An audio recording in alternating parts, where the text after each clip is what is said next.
The U.S.-Asia pivot is meant to bolster operations in the Asia-Pacific with forces redeployed from Iraq and Afghanistan.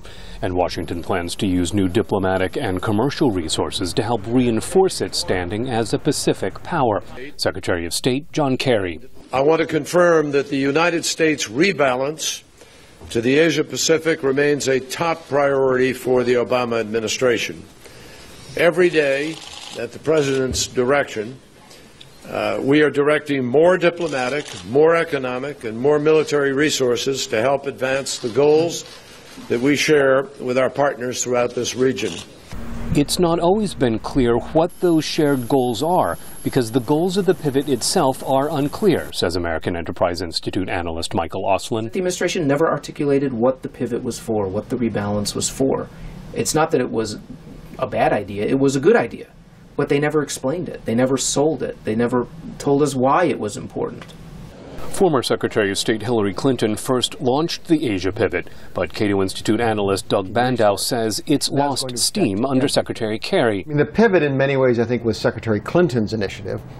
Focused on it. Secretary Kerry, of course, has spent a lot of time in the Middle East, a lot of time promoting negotiations with the Palestinian Israelis, now focused on Syria. So his emphasis never quite seemed to be as much on Asia. Secretary Kerry says there's no let-up on the Asia pivot, and he's repeatedly sought to reassure Beijing it's not meant to check Chinese influence. But China says the U.S. is interfering in rival territorial claims in the East China Sea and the South China Sea, where Washington says Beijing is displaying an incremental pattern of assertiveness. Chinese Foreign Ministry spokesman Hong Lei. It is extremely irresponsible for the United States to make groundless accusations against China without checking the facts. Washington especially risks being drawn into the dispute over islands between China and Japan, where American University professor Lou Goodman says uncertainty about the Asia pivot could make things worse. There are domestic politics operating in both China and Japan that, when this issue gets raised, causes responses that are strong.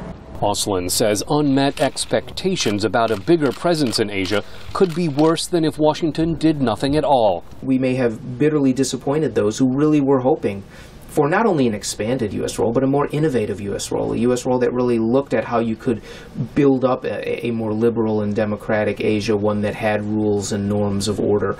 Kerry says the Asia pivot can best deliver through continued cooperation with regional alliances like ASEAN, something he says shows Washington's seriousness about the region through broad, across-the-board engagement. Scott Stearns, VOA News at the State Department.